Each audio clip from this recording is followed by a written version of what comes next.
Bonsoir à tous, bienvenue à ce flash d'information. Ce mercredi est un jour férié en Côte d'Ivoire. Il en est de même dans plusieurs pays. La raison, les musulmans à travers le monde sont en fête. Ils célèbrent aujourd'hui l'Aïd el-Fitr, ou fête de Ramadan, qui marque la fin du mois de jeûne.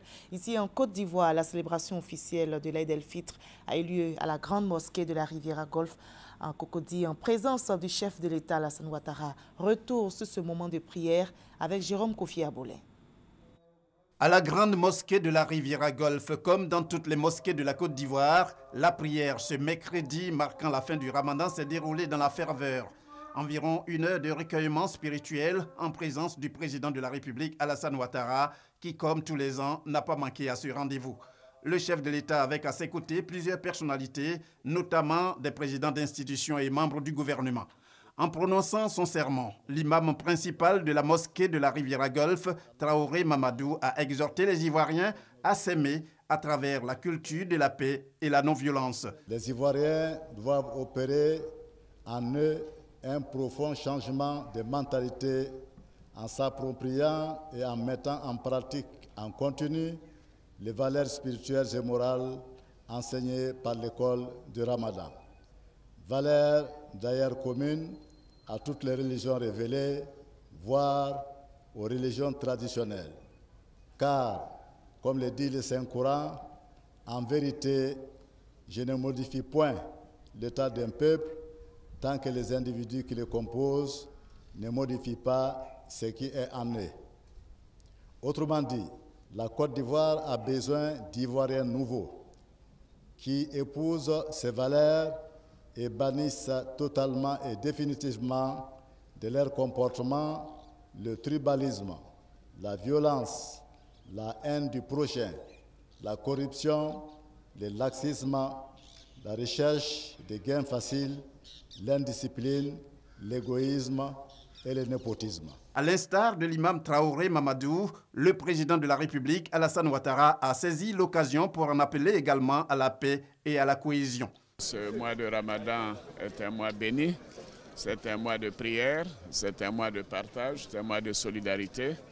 Donc je voudrais dire à l'imam que nous partageons totalement les vœux qu'il a exprimés pour tous les Ivoiriens, toutes religions confondues, des vœux de paix, des vœux de compréhension, des vœux donc d'entente.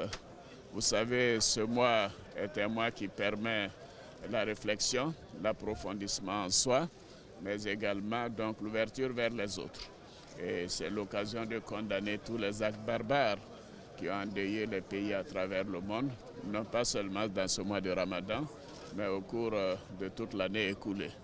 Je voudrais saluer l'imam et toute la communauté musulmane, le COSIM en particulier, et dire que je salue leurs efforts pour que l'islam de Côte d'Ivoire continue d'être un islam d'ouverture, un islam de modération, un islam d'amour. Bonne fête à chacune et à chacun des Ivoiriens et à toutes les populations qui vivent en Côte d'Ivoire. Le Ramadan en Côte d'Ivoire, débuté le 6 juin, a pris fin le 5 juillet avec l'apparition du croissant lunaire. 30 jours donc de jeûne qui, au-delà des privations, a permis aux musulmans ivoiriens comme ceux du monde de prôner le dialogue spirituel et surtout d'acquérir la piété. Les malades du CHU de Trècheville n'ont pas été oubliés en cette fête de Ramadan. Ils ont été visités par l'ONG Al-Mouassat qui leur a remis des kits alimentaires. Chaque malade a reçu un plat de riz et de la boisson en cette journée de l'Aïd el-Fitr, journée de partage, de communion, de solidarité. Octavien Ngenzi et Tito Baraïra n'ont pas la tête à la fête. Ces deux Rwandais accusés d'avoir participé au massacre en 1994 viennent d'être condamnés à la prison à perpétuité. Les deux hommes ont toujours clamé leur innocence. Le procès est qualifié d'historique, d'abord parce qu'il se tient en France sur la base de la compétence universelle des tribunaux français en matière de génocide et de crimes contre l'humanité. Ensuite, par son ampleur, 2 mois d'audience, plus de 100 dépositions faites devant la cour. Enfin, c'est un procès qui restera dans les annales. Il a été entièrement filmé pour la postérité. Saïf al-Islam Kadhafi, le second fils de l'ancien dirigeant libyen, souffle l'air de la liberté. Selon son avocat, il a été amnistié et libéré de prison. Saïf al-Islam, le fils de Muammar Kadhafi, est sorti donc de prison depuis le 12 avril après avoir bénéficié de l'amnistie générale annoncée il y a quelques mois par le gouvernement provisoire de Tobrouk. Il avait été condamné à mort pour crimes de guerre et répression de manifestations pacifiques pendant la révolte de 2011 lors d'un procès tenu en juillet 2015. En Afrique du Sud, Oscar Pistorius écope de 6 ans de prison ferme. La sentence est tombée aujourd'hui. L'athlète était rejugé pour meurtre, celui donc de sa petite amie en février 2013. C'est la fin donc d'un long feuilleton judiciaire qui a tenu l'Afrique du Sud en haleine depuis plusieurs années. Un autre sportif a été condamné par la justice. Il s'agit de l'attaquant argentin du FC Barcelone, Lionel Messi et son père. Ils ont été condamnés aujourd'hui même à 21 mois d'emprisonnement pour fraude fiscale en Espagne. Eux, ils n'ont pas du tout affaire à la justice. Ils vont donc jouer librement ce soir au Stade des Lumières à Lyon, en France. Les joueurs du Portugal affronteront donc ceux du Pays de Galles en demi-finale de l'Euro 2016.